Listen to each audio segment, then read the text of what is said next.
सिंहावलोकन की जरूरत। तो हेलो फ्रेंड्स, कैसे हो आप सब लोग। उम्मीद करती हूँ सभी लोग अच्छे होंगे। तो फ्रेंड्स,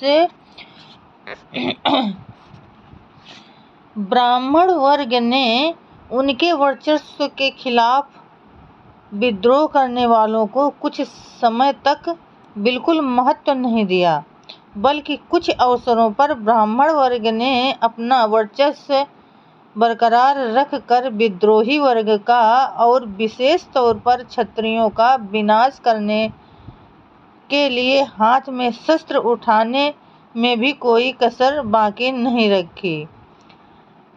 परशुराम ने क्षत्रियों के खिलाफ जो मुहिम चलाई थी वो उसी लड़ाई का परिणाम था। जब वेन नामक राजा ने ब्राह्मण पुरोहित वर्ग प्रणीत धर्मशास्त्रों को नकार कर राज्य सत्ता चलाने का प्रयास किया तो ब्राह्मण ऋषियों ने उसको मार दिया और पृथु नाम के अपने पिट्ठू को उसकी गद्दी पर बिठाकर उससे इस प्रकार का वचन लिया कि ब्राह्मणों को दंडित नहीं करूंगा और वर्ण संकर होने नहीं दूंगा। पुरोहित ब्राह्मण वर्ग के विरोध में कार्य करने वाले वेन राजा को ताकतवर पुरोहित ने ब्राह्मण ऋषियों ने मार डाला। इससे इस बात का पता चलता है कि उस समय ब्राह्मण पुरोहित वर्ग का वर्चस्व कितना बढ़ गया था।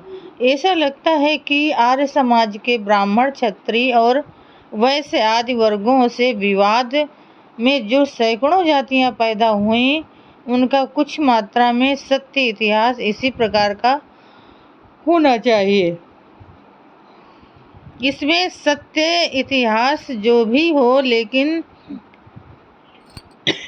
एक बात सच है कि आर्य समाज में अर्थात हिंदू समाज में जो अनेक जातियां पैदा हुईं, उन पर सामाजिक, धार्मिक, आर्थिक और राजनीतिक स्वरूप के जो प्रतिबंध लगाए गए वे ब्राह्मणों द्वारा लिखे गए धार्मिक ग्रंथों के माध्यम से ही थोपे गए।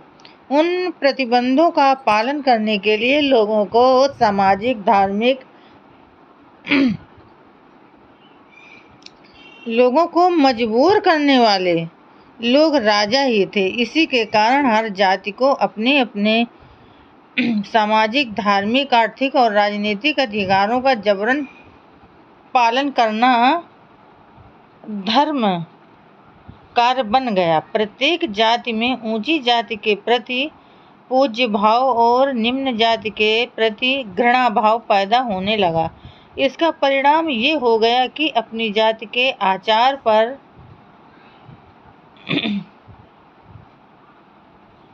हमला बोल देती थी। राजा लोग पहली जाति को मदद कर दूसरी जाति को बर्बाद कर देते थे। इस प्रकार जाति जाति में घृणा और नफरत के जहरीले बीज बोए गए। इसके लिए ब्राह्मण वर्ग और क्षत्रिय वर्ग ही जिम्मेदार है। ब्राह्मण ग्रंथ और आरण्यकों के काल में तो ब्राह्मण वर्ग का वर्चस्व काफी बढ़ गया था। उसके कारण सामान्य जनता का जबरदस्त शोषण हुआ। जहां मजबूरी हो वहां क्षत्रियों के साथ समझौता कर लेना और वैश्य तथा शूद्र जातियों को दबा देने का प्रयत्न वैदिक साहित्य में सभी और दिखाई पड़ता है। इस संबंध में प्रोफेसर बैजनाथ काशीनाथ राजवाड़े का विविध ज्ञान विस्तार का नवंबर 1927 ब्राह्मण कालीन जाति भेद लेख पढ़ने योग्य है, जो राजवाड़े का वैदिक साहित्य का अध्ययन काफी गहरा है। उनकी निष्पक्षता और संतुलित विचार प्रसिद्ध है, इसलिए उनके लेख के कुछ अंश यहाँ देना उचित लगता है। किंतु जो पाठक मूल लेख पढ़ना चाहते हैं उन्हें उसे अवश्य पढ़ना चाहिए। जो राजवाड़े कहते हैं कि यज्ञ क्रिया और पौरोहित्य ब्राह्मणों के पास ही रहना चाहिए। इस प्रकार की पूरी कोशिश, जिस राजा के पास पुरोहित नहीं होगा उसका भोजन भगवान नहीं खाते। इसलिए यज्ञ करने की इच्छा करने वाले राजा को किसी न किसी ब्राह्मण को पुरोहित रखना चाहिए। उसके पुरोहित प्राप्त करने से वो स्वर्ग में ले जाने वाली अग्नि को ही प्राप्त करता है। सभी अग्नि तृप्त होकर उसको स्वर्ग में ले जाते हैं। उसका छात्र तेज, बल, वीर और राष्ट्र बढ़ता है। अगर उसके पास पुरोहित न हो तो उसका सब कुछ नष्ट हो जाता है और उसको स्वर्ग से भगा दिया जाता है। पुरोहित की वाणी में, पाँव, चमड़ी में, हृदय में और एक अन्य जगह, इस प्रकार 5 जगह क्रोधाग्नि होती है और वह अग्नि पुरोहित को आइए बैठिए कहने से, पूजा पाठ करने से, वस्त्र और अलंकारों से, धन से और राजमहल में ऐशो आराम में रहने देने से शांत हो जाती है और उसका राज्य शक्तिशाली होता है और सभी उसके अधिकारों में रहते हैं। क्षत्रियों पर अपना वर्चस्व बनाए रखने के लिए ब्राह्मण ये कहना नहीं भूलते कि हम देव हैं। देव 2 प्रकार के होते हैं। एक वे जिनको हम हमेशा देव कहते हैं, पंडित, विद्वान और ब्राह्मण मनुष्य देव हैं। आहुति देकर देवों को खुश रखना चाहिए। दक्षिणा देकर मनुष्य देवों को संतुष्ट करे। दोनों देव संतुष्ट होकर यजमान को सुस्थिति में रखते हैं और उसको स्वर्ग पहुंचाते हैं। अपना वर्चस्व बरकरार रखने के लिए ब्राह्मणों को इस तरह का आडंबर रचना पड़ा और तरह तरह के तरीके खोजने पड़े। वे अपनी औकात को जानते थे। न वे ब्राह्मणों राज्यालम ब्राह्मण राज्य करने के लिए अयोग्य थे। बगैर क्षत्रियों के क्या कर सकते थे?